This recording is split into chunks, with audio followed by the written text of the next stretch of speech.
Meus irmãos, a paz do Senhor. Meus irmãos, capítulo 9 de Atos dos Apóstolos, alguns versículos. Embora o contexto da palavra que Deus colocou no meu coração vai do versículo 1 até o versículo 18, mas eu não vou ler todo esse versículo, eu vou ler apenas até o versículo 6. Capítulo 9, de 1 até o versículo 6. E como sempre de costume que eu faço, os irmãos já percebem que eu gosto de fazer dessa forma. Eu vou ler os números ímpares, os irmãos os pares, e nós vamos até o versículo de número 6. E Saulo, respirando ainda ameaças e mortes contra os discípulos do Senhor, dirigiu-se ao sumo sacerdote, todos.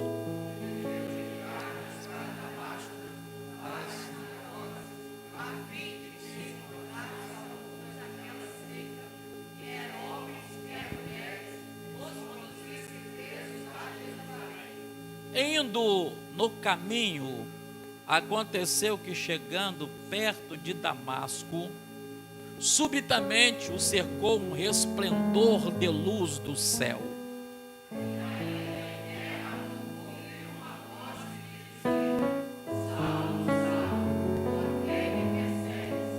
E ele disse: quem é, Senhor? E disse o Senhor: eu sou Jesus, a quem tu persegues. Duro é para ti recalcitrar contra os aguilhões.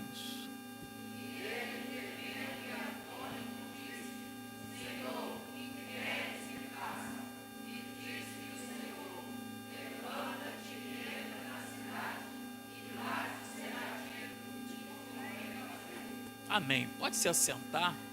Deus abençoe. Meus irmãos, que coisa boa é quando a gente está na presença de Deus, desfrutando justamente dessa graça que é manifestada quando estamos reunidos. Quando o pastor Fábio me mandou mensagem perguntando se eu tinha condição de vir hoje ministrar a palavra de Deus, eu falei: tá, pastor, vamos estar lá, em nome de Jesus. Mas eu não tinha nem nada em mente, E é claro que a gente vai durante a semana, lendo a Bíblia, orando ao Senhor, porque é assim que deve ser a vida do crente. Orando, jejuando, buscando a Deus, lendo Bíblia, né? É claro que eu sei que é um desafio isso, tá? É um desafio. Pode ser que você, durante o dia, não tenha conseguido ler a Bíblia, faz uma força. É um desafio. Oração, você tem que ter uma vida de oração. É necessário, é um desafio. E pela essa madrugada, a gente vai orando, e pela essa madrugada Deus começou a falar algo no meu coração. Eu tinha outras coisas para falar, eu tinha outras coisas preparadas, outro esboço preparado, outra coisa. Mas Deus começou a falar no meu coração sobre isso, sobre o capítulo 9 de Atos dos Apóstolos, e Deus prendeu a minha atenção sobre essa questão de Paulo, sobre o comportamento que Paulo teve para os cristãos. E Deus foi comunicando algumas coisas no meu coração, e quando eu chego aqui, eu comecei a ouvir coisas assim, os louvores, e Deus estava falando, ministrando no meu coração sobre essas coisas. As palavras que os irmãos falaram aqui, as orações, os louvores, tudo estavam contribuindo para que eu tivesse a certeza que esta era a palavra que Deus me dera. E algumas observações eu quero fazer aqui.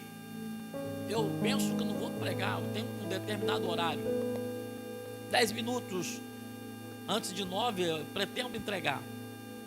Então, irmãos, o que acontece? Eu comecei a observar sobre essa história de Paulo, o comportamento de Paulo para com os cristãos. Você observa só que o versículo 9, ele te dá uma informação que Saulo, ele respirando ameaças de morte contra os discípulos do Senhor, ele dirige até o sumo sacerdote e ele vai justamente pedir carta para Damasco, porque a intenção dele é para que se ele encontrasse no meio do caminho homens e mulheres, ele cita assim, daquela seita, cristãos, a intenção dele era prender, a intenção dele era maltratar, a intenção dele era, na verdade, matar, acabar com esse povo, acabar com esse povo que estava perturbando Jerusalém, e ia crescendo, ia se convertendo ao cristianismo, e a intenção de Paulo era dar um fim, haja visto que na mente dele, aquele povo era um povo que veio construir mais uma seita, era esta a visão dele. A intenção dele era destruir pessoas que haviam se levantado para divulgar as ideologias de uma seita. Era esta que era a visão dele. Mais para frente, quando esse homem se converte, ele entende que ele estava na ignorância. Paulo era um judeu, Paulo acreditava no Deus Todo-Poderoso, só que Paulo ele estava equivocado.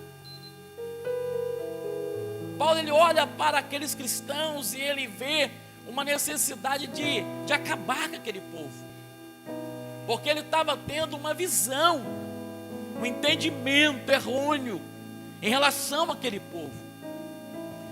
Daí então ele, respirando ameaça contra esse povo e morte, ele vai buscar com o sumo sacerdote carta para prender esse povo, para maltratar esse povo, e isso já era recorrente. Isso acontecia, não aqui, mas não só aqui, mas acontecia. Paulo, ele tinha esta postura. Só que povo é esse? Que povo é esse? Na mente de Paulo, Saulo, na mente dele era um povinho qualquer, baderneiros, confuseiros, um bando de Zé Ninguém. Essa era a visão de Paulo. Mas esse povo era um povo sério, era um povo lavado e remido pelo sangue do Senhor. Eram homens e mulheres comprometidos, que haviam se convertido a Cristo, ao cristianismo, aceitado a proposta do Evangelho e se converteu ao Senhor. Não era um povinho como Paulo pensava, não era um povo qualquer, não. Esse povo tinha um dono,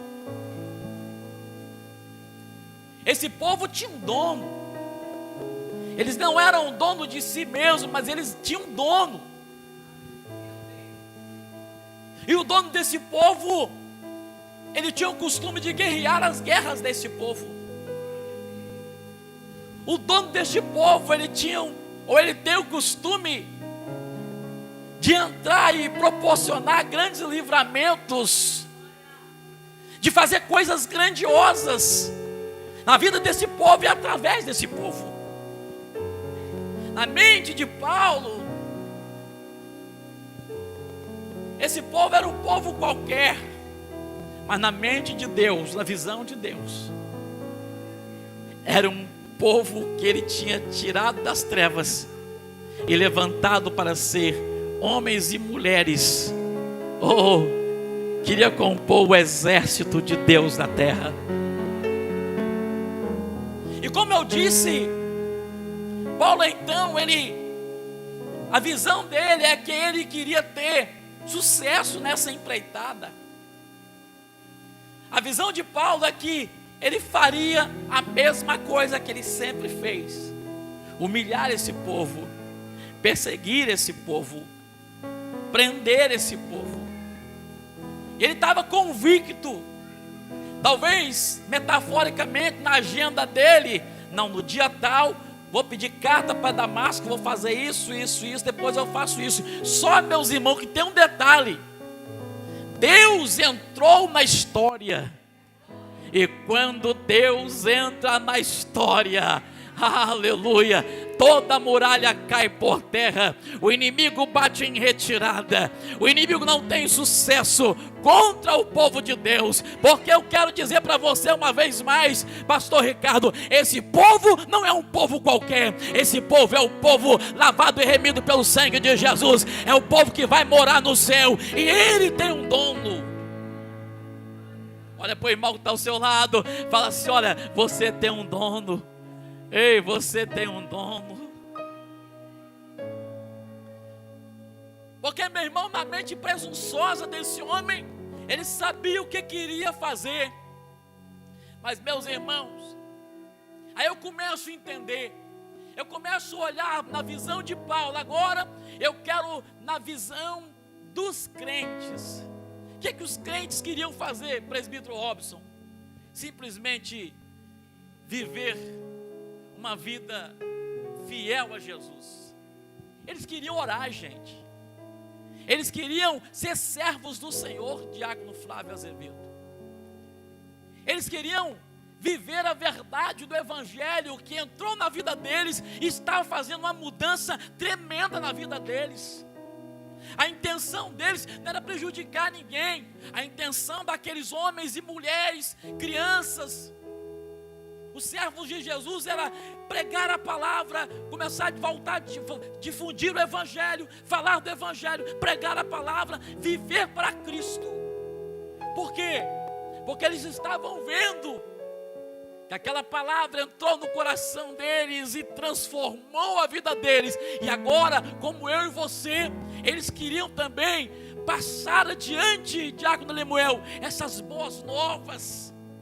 Queriam também que as pessoas vivessem isso que nós vivemos, essa alegria da salvação, essa alegria. Meus irmãos, eu tenho oportunidade de falar de Jesus para as pessoas, eu tenho oportunidade de ministrar a palavra para algumas pessoas, e tem vezes que eu olho assim, meu Deus, a vontade é abrir a cabeça dessa pessoa e jogar a palavra, mas não é assim, não é por força e violência, mas é pelo meu espírito, diz o Senhor. E eu imagino aquelas pessoas indo buscar a Deus, servindo a Deus com alegria, mas servindo a Deus debaixo de ameaça, servindo a Deus debaixo de perseguição, servindo a Deus debaixo de problemas. Eles poderiam viver reclamando: eu quero ser crente, servir ao Senhor, mas é dessa forma. Mas eles já tinham a mensagem do Senhor Jesus. E um dia, eu entendo que esta palavra de Jesus, diaconisa Lívia, ecoou nos 4 cantos de Jerusalém afora. Um dia Jesus olha para eles e fala assim: olha, no mundo vocês vão ter aflição. No mundo vocês vão ter aflição. Quando Jesus fala de aflição, fala de tudo, irmãos.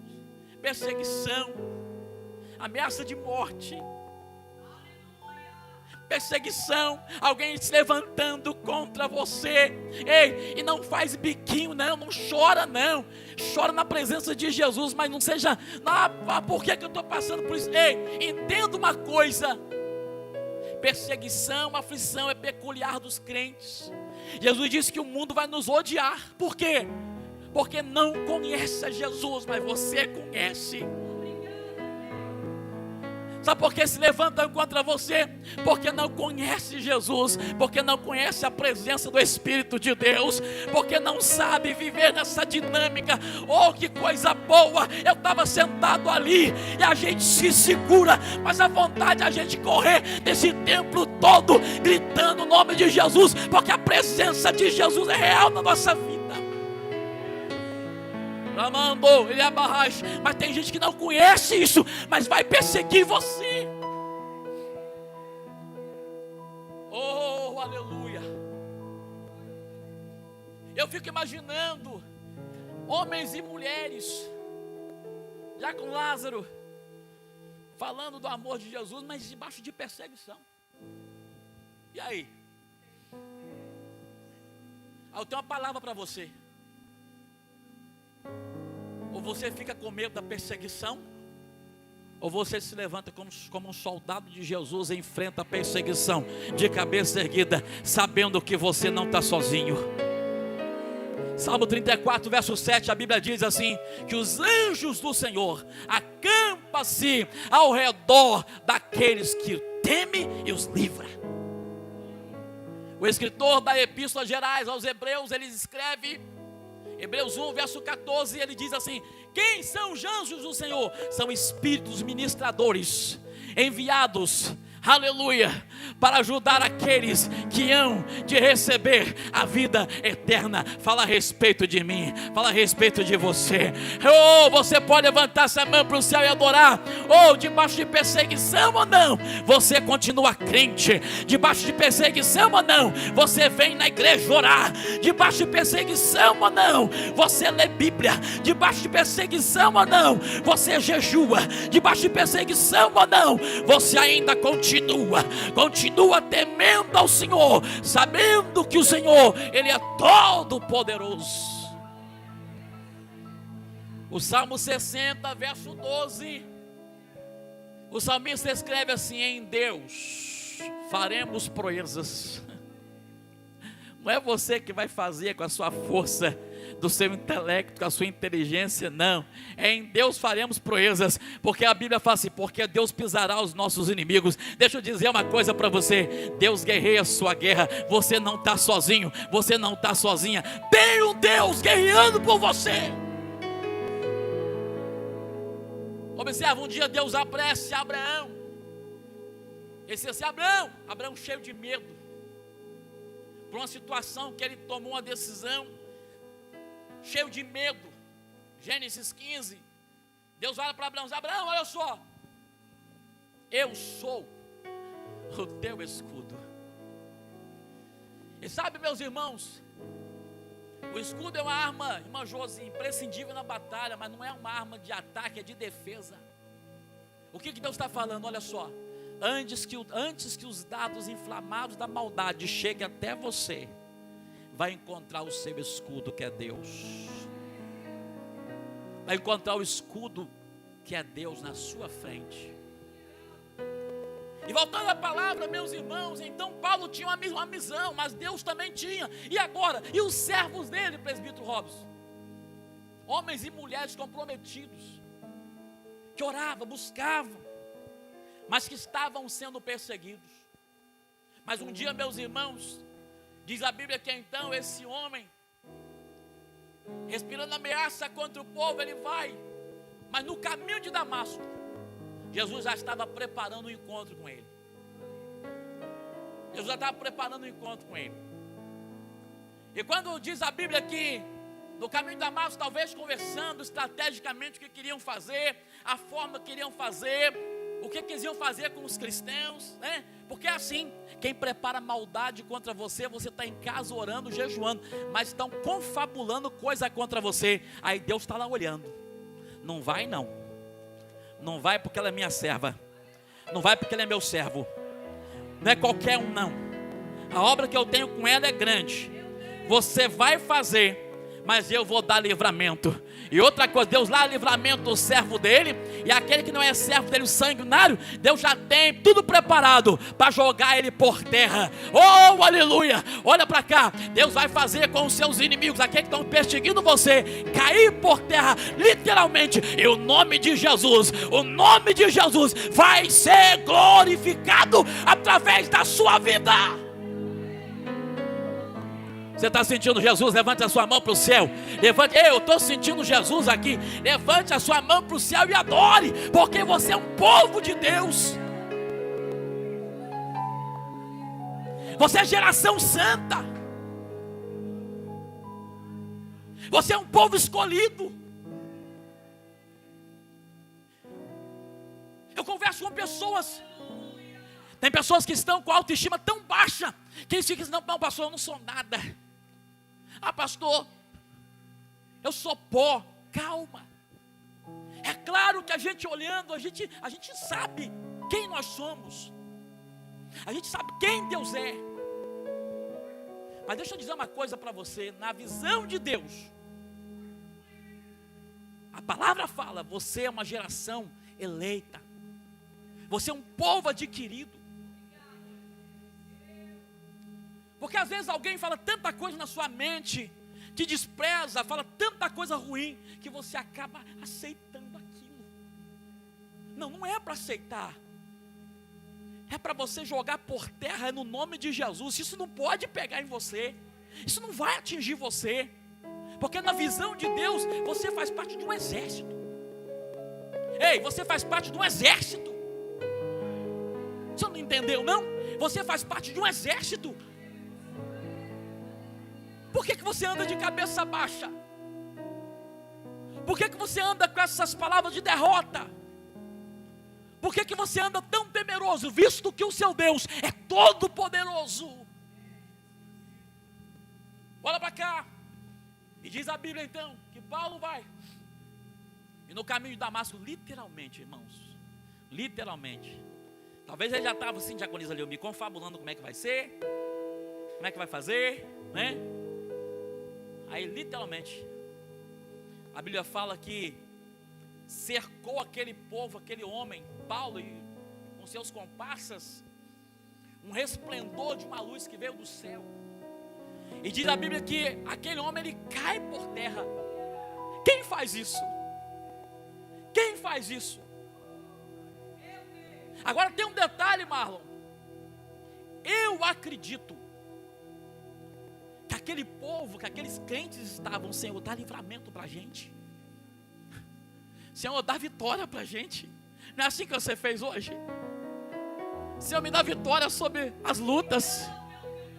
Senhor, eu não sou ninguém, eu não sou nada, eu confio no Senhor, eu confio no seu poder, eu sei que o Senhor é poderoso para julgar por terra, para fechar a boca do leão.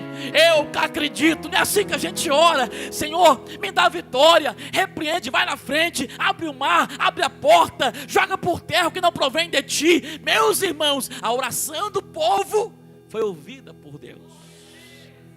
Deixa eu dizer uma coisa para você. Eu não sei quanto tempo você está orando, mas a sua oração está sendo ouvida por Deus. Não vai ficar só aqui debaixo desse teto, não. Ela vai chegar até Deus. Ela vai chegar, pastor, mas está demorando. Ei, você está achando que Deus não está agindo? Você não está vendo. Quem sabe, ó, você não está vendo. Um dia aconteceu um negócio na vida de Eliseu. Eliseu fazendo a obra de Deus, pregando tal, o rei furioso manda exército contra Eliseu, e diz a Bíblia, que quando Jazia acorda pela manhã, ele abre a porta assim e ele fica apavorado, um exército cercando a casa de Eliseu. Ele volta, avisa, fica apavorado, e Eliseu com aquela calma do crente servo de Deus, do crente que sabe a quem ele serve, diz assim, ó, calma. Mas Senhor, tem muitos inimigos lá. Aí Eliseu vê que aquele rapaz está tirando a paz dele, e Deus não ora para fazer nada contra o exército. Você já observou? Eliseu não ora nada contra o exército. Eliseu fala assim, Senhor, olha só, esse moço está, vou conjecturar, está perto de mim aqui, ele não pode me atrapalhar. Abre os olhos desse moço para ele ver o que eu estou vendo. Porque tem gente que está perto de você, mas não está vendo o que você está vendo. Tem gente que anda com você, mas não está vendo o que você está vendo. E quando Eliseu ora para aquele moço abre a porta, ele fica apavorado, que tinha um exército todo poderoso de Deus. Deus enviou o livramento. Deixa eu dizer uma coisa, enquanto você ora, Deus está preparando o exército dele a seu favor. E nesta manhã não é diferente. Paulo confabulando com seus comparsas e Deus fazendo a obra, e aquele homem literalmente cai por terra, porque o povo estava buscando, estava orando. E a palavra que eu tenho para você, enquanto você ora, Deus está trabalhando a seu favor. Não sei se você entendeu, enquanto você ora, Deus está trabalhando em seu favor. E diz a Bíblia, meus irmãos, olha para cá. Aquele homem cai por terra e ele ouve uma voz dizendo assim: Saulo, Saulo, por que me persegues? E aquele homem fica tão atônito, ele fala assim: olha, Senhor, quem és? Quem és, Senhor? Aí Jesus fala assim: ó, eu sou Jesus, a quem tu persegues. Eu sou Jesus. Então peraí. Na mente daquele homem, aí ele entra, eu acredito que ele fala assim: peraí, tem um negócio errado. Eu não estou perseguindo essa força, esse homem poderoso que tem esse resplendor capaz de me jogar por terra. Não, eu estou perseguindo um bando de fracos. É um povo que eu já vi, já persegui. Eu já fiz isso antes. São um chamado de cristãos. Eu já persegui. Mas quem me jogou agora está falando que eu estou perseguindo ele. Então Paulo agora entra numa situação. Jesus fala assim: não, você está perseguindo a mim, sabe por quê? Porque quem persegue o meu povo está perseguindo a mim. Aí a palavra que eu tenho para você: descansa no Deus que você serve. Ei, você pode levantar sua mão para o céu. Ei, descansa no Deus que você serve. Descansa no Deus que você serve. Porque esta luta, meu irmão, não é sua. Essa luta Deus já comprou. Pastor, estão confabulando contra mim, conspirando contra mim. Deixa eu dizer uma coisa: Deus vai tratar de todos, fica tranquilo. Deus vai resolver tudo, Deus vai pôr tudo nos seus devidos lugares. Sabe por quê? Que nada passa ileso dos olhos do Senhor. E você tem um valor importantíssimo para Deus. Ou você acha que Deus te considera também um Zé Ninguém? Ou você acha que Deus não está nem aí por você? Vai observar o Salmo 113. Quem é como o Senhor nosso Deus, que habita nas alturas? Aí você vai ver o comportamento de Deus para com aqueles que o servem. Ele que se inclina para ver que há no céu e na terra. Ele se preocupa com você. Oh, aleluia. E meus irmãos, a palavra diz então que aquele homem fica atônito, cai, e Jesus se apresenta. Ele olha e daqui a pouco Jesus dá um comando para ele: levanta e vai para tal lugar. Deus dá toda a orientação. E o mais interessante, eu parto para terminar 10:09. O mais interessante é que Deus já tem tudo preparado. Enquanto Saulo estava esperando, escama nos olhos, tiveram que pegar na mão daquele homem e conduzir até Damasco. A Bíblia fala que Deus então, no versículo 10, começa a ministrar no coração de Ananias. E começa a falar assim: Ananias, olha, levanta, vai na rua chamada direita, pergunta lá na casa de Judas por um homem chamado, lá de Tarso, chamado Saulo. Ele está orando. E aquele homem, em visão, olha como que, em visão, aquele homem entende: Senhor, tem alguma coisa errada. Passa de novo aí, faz um checklist. Tem alguma coisa errada. O Senhor mandou ir na casa de quem? De Judas, na rua chamada direita. Tá, tudo bem, mas eu vou ministrar para quem? Para Saulo, um homem de Tarso, chamado Saulo. Ele está fazendo o quê? Ele está orando. O que eu vou fazer? Faz assim, mas Senhor, peraí, esse homem tem carta dos maiorais, Senhor. Alguma coisa está errado. Ei, Deus não erra, irmão. Deus sabe tudo, Deus está certo. Deus não faz, Deus não vê como você vê, Deus não vai agir como você age, Deus não vai ficar enquadrado naquilo que eu entendo. Não, Deus não. Deus vai fazer aquilo que lhe apraz. Deus vai salvar quem Ele quer salvar. Deus vai transformar quem Ele quer transformar. Porque às vezes a gente tem um comportamento e a gente faz um comportamento assim: ó, esse aqui não tem jeito, esse aqui já não, esse aqui já está reservado para o inferno. Aí Deus olha e fala assim: não, eu vou fazer uma grande obra na vida dela, eu vou transformar ele. O filho perverso que está na droga, Deus sabe de tudo, mas Deus vai transformar aquele rapaz. E aquele rapaz um dia vai estar dentro da casa de Deus, servindo ao Senhor com alegria. Aquele esposo espancador, um dia ele vai vir para Jesus, e ele vai ser um grande servo do Senhor. E ao invés de ser espancador, depois que o evangelho entrar na vida dele, como entrou na vida de João, ele fala assim: olha, amai-vos uns aos outros. Ele deixa de ser ignorante, ele deixa de ser bruto, ele deixa de ser aquele discípulo sanguinário. Mas quando Jesus entra, ele fala assim: ah não, Jesus entrou na minha vida. Ou amai-vos uns aos outros. Ele passa a ser uma pessoa educada, ele passa a ser uma pessoa cheia do Espírito de Deus. E meu irmão, crente cheio do Espírito de Deus, ele sabe tratar o seu próximo. Eu amo lidar com crente cheio do Espírito de Deus. Ele não anda com picuinha, ele não anda com maledicência. Ele é servo do Senhor, ele ama o seu próximo, ele estende a mão para o seu próximo, ele sabe a quem ele serve. E aqui, meus irmãos, Deus dá uma lição em Ananias. Ananias vai. Aí Deus fala um negócio interessante: vai, Ananias, eu sei quem ele é. Eu sei quem ele é.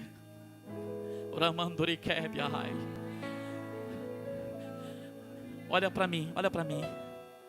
Deus sabe quem você é. Ei, Deus sabe quem você é. Não tem quando você vai orar, a primeira coisa que você faz, não sei, eu faço assim: Senhor, perdoa meus pecados. Ele sabe quem eu sou. Eu estou sempre nos pés dele reconhecendo que eu não sou nada. Eu estou sempre nos pés dele reconhecendo que eu sou falho. Eu sou tão reincidente em algumas coisas. Tem vezes eu falo com Deus assim: eu não queria ser assim. Aí Deus fala assim: mas eu vou te usar do jeito que você é. Do jeito que você é. Aí como Paulo, a gente fala assim: Senhor, tira esse espinho da minha carne. Aí fala assim: não vou tirar não. Meu poder se aperfeiçoa na fraqueza. Enquanto você está desse jeito, você vai vir nos meus pés, você vai ficar me clamando. Ou com essa dependência você fica me clamando, com essa dependência você fica nos meus pés, com essa dependência, ei, você vai estar com a boca no pó. Ei, com essa dependência eu continuo sendo seu Deus.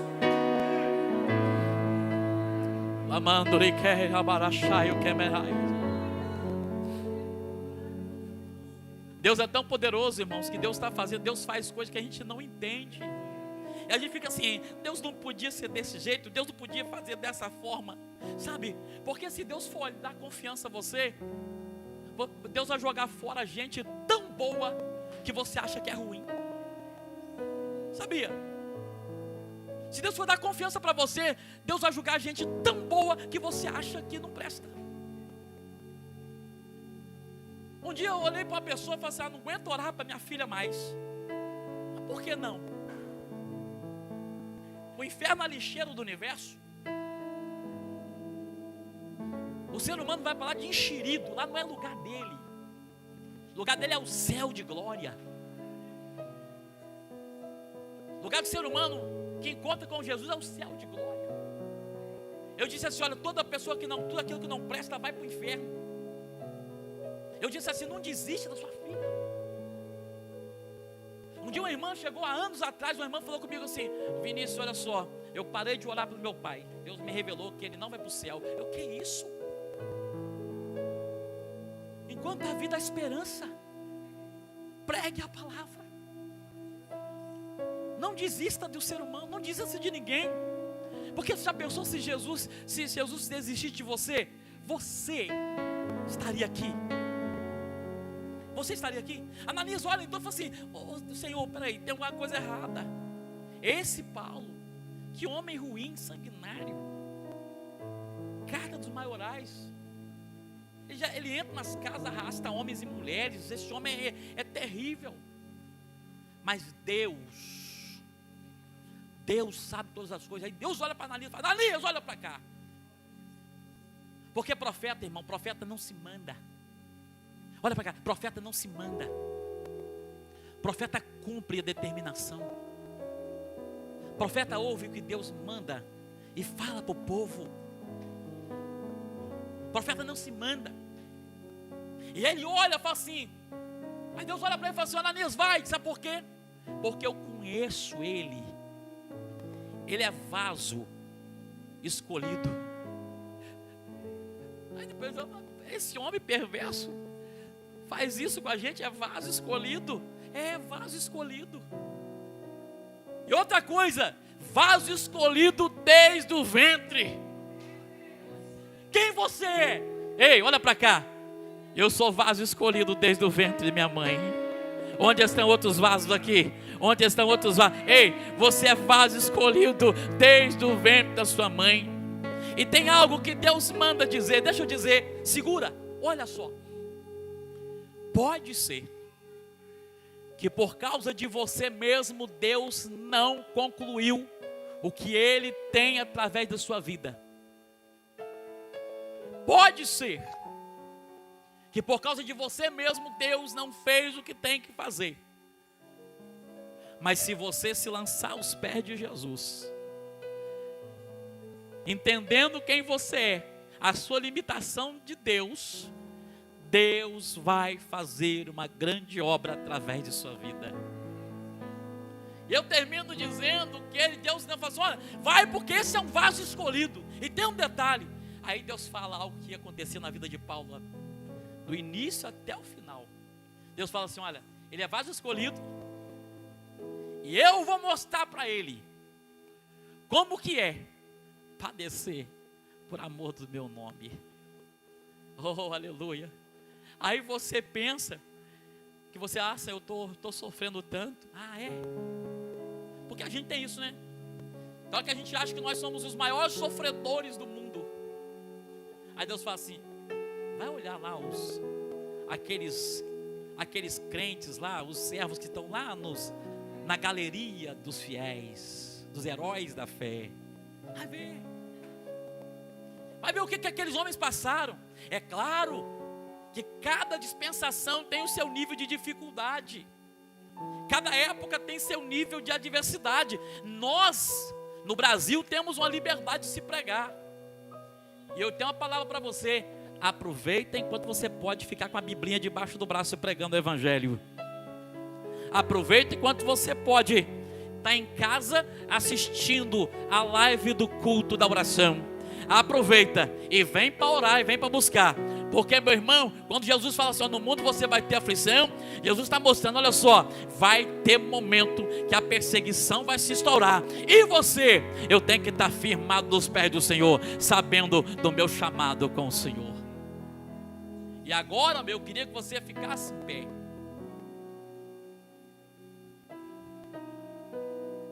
E eu termino falando para você. Deus fala para Ananias, Ananias, cumpre o que eu estou te falando, porque esse rapaz é um vaso escolhido, eu vou mostrar para você, para ele, como é padecer pelo meu nome. E sabe, irmãos, Paulo, ele sentiu na pele o que era padecer por amor do nome do Senhor. E eu e você? Eu quero propor uma oração aqui nessa manhã. Eu vou propor uma oração, depois vou passar para a diaconisa Esther, para ela fazer o que tem que ser feito, e passar para o pastor Mauro, que vai terminar, pode resolver.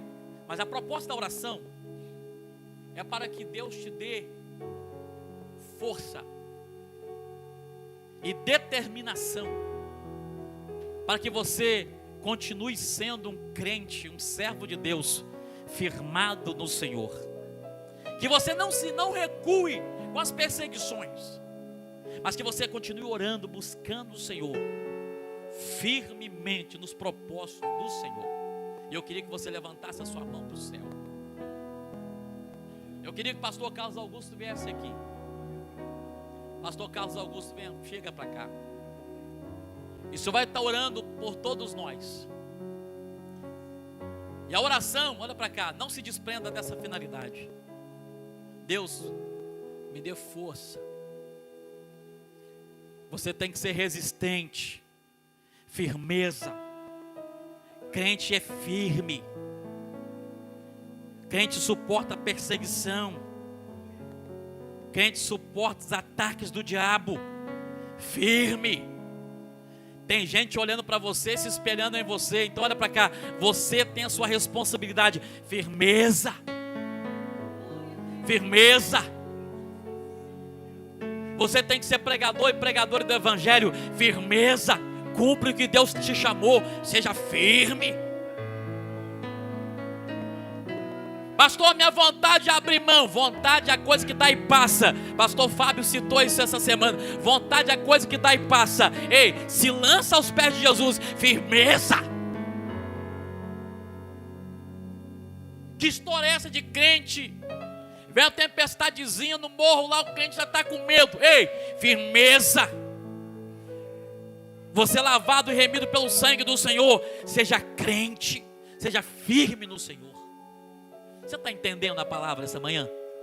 Então levante sua mão para o céu. A graça do Senhor Jesus, o amor de Deus e a comunhão do Santo Espírito de Deus seja sobre todos aqueles que amam e aguardam a vinda do Senhor. E que todos digam amém.